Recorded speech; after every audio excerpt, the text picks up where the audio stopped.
What's up, Night Owl? Steely here, back with another video, and today we're going to continue our How to Run series with ghosts. As a DM, ghosts are my favorite type of undead to run. They're just really interesting. They make great allies. They make great enemies. Their possession ability just has so much potential. It's just really fun to run. All right, let's have a look at the stat block. Their stats are pretty average with the exception of strength being a -2 and their charisma being a +3. And this is because everything that the ghost does is based off their charisma, their to hit, their damage, their save DC, all of it. Notice how their withering touch has a +5 to hit. That's because proficiency plus charisma. The damage is +3, also charisma. Their save DC is 13 across all of their abilities. That's 8 plus proficiency plus charisma. Armor class of 11 and 45 hit points. You're probably thinking this creature is pretty soft. But ghosts are actually pretty difficult to kill. They have a number of things that make up for their low AC and hit points. For one, they can fly, which means they can avoid melee combat at a speed of 40 feet, in fact, which means they're faster than most creatures. And hover means they can't be knocked down to the ground. They have a number of different condition immunities, and it would honestly be easier to just list the ones they're not immune to: blind, deafened, and stunned. They are also resistant to everything except psychic, radiant, force, and magical weapons, which means if the party doesn't have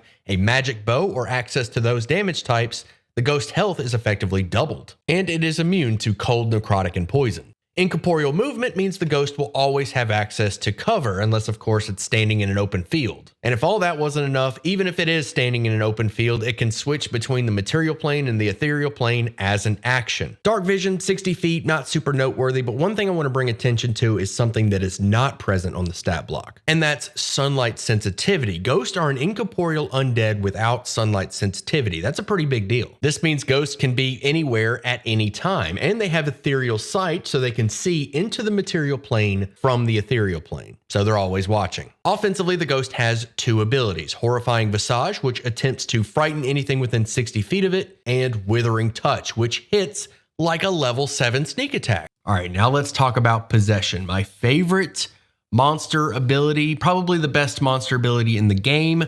Don't even give me lines about the Tarrasque, Reflective Carapace, or Troll Regeneration, the Marilith, the Choker, whatever. You thought this video was about how to run Ghost? No, this video is a love letter to Possession.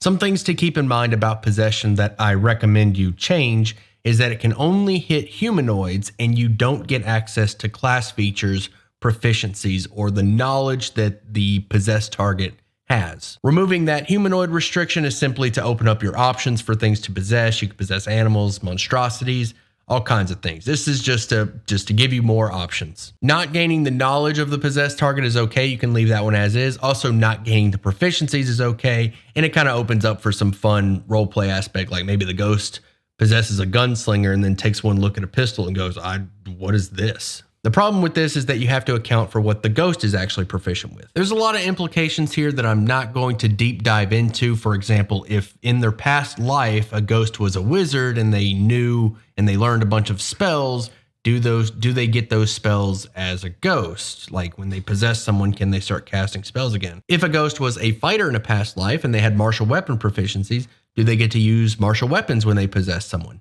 Feats, skills, pretty much the entire character sheet needs to be accounted for if you really want to deep dive into it, but keep it simple, design your encounter, decide what they're going to possess, and then what weapon they're going to use. The ghost stat block doesn't have any weapon proficiencies listed on it, but could you imagine the ghost of an elven warrior possessing someone and not understanding how a bow works? Class features are something you really only need to think about when the ghost decides to possess a player. Now, if you have the ghost possess a player, you have the opportunity for a PvP encounter. Not every group will be for this. Some groups will be all for it. It's these scenarios that I recommend letting the ghost keep class features when they possess someone. And I would never as a DM possess a player and then control their character for them. What I would do is possess the player and then tell them what the ghost wants, and they can act on it however they want. And if you're worried that your table may take things personally, if PvP happens, then you can direct the player to who they should be swinging at.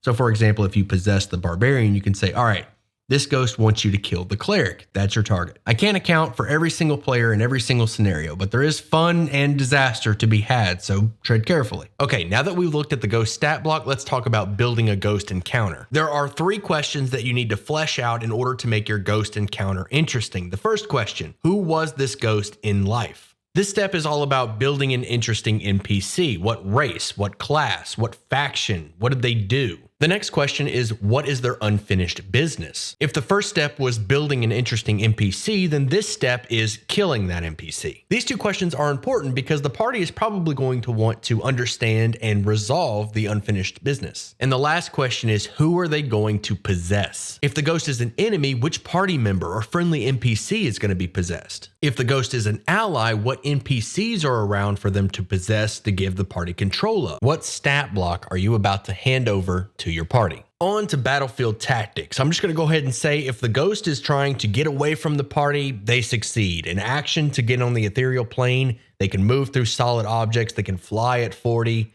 they're getting away. If a fight does break out, the key thing to remember is the ghost will not end its turn in a vulnerable position if it can help it. It will always use incorporeal movement combined with a 40-foot fly speed to put a wall between the party and it. Another thing to remember is that ghosts are not travelers. They don't go exploring. Wherever the party encounters a ghost, chances are that ghost knows that location like the back of their hand. They've been there for some time. They can also watch that location from the ethereal plane with their ethereal sight, and they can choose targets to possess. For example, if the ghost is in a goblin or a kobold cave, the ghost can go and possess those creatures to send at the party. If that creature dies, then the ghost will just go and possess another one or run away. And if it's the ghost that is planning on ambushing the party, then the ghost can watch the party with their ethereal sight and determine who the best possession target will be, whoever has the lowest wisdom. Once initiative is rolled, the ghost will open up with Horrifying Visage. This acts as a decent area of effect crowd control, and it can give the ghost some insight into who may be vulnerable to a possession.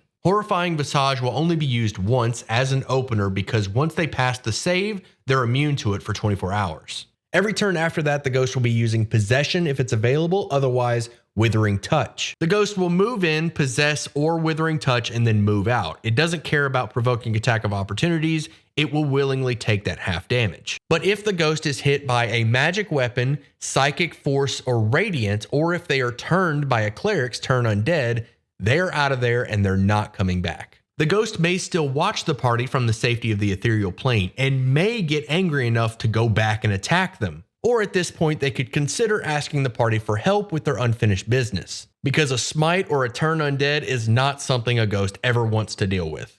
Hey, thanks for watching. I hope you enjoyed it. And if you did, you know how YouTube works. Hit those buttons, leave a comment down below. Let me know what monster you want to see covered next in the How to Run series. And if you want to be a part of this D&D community, make sure you join the Discord. Link is in the description. Come by, ask questions, let me know what you think.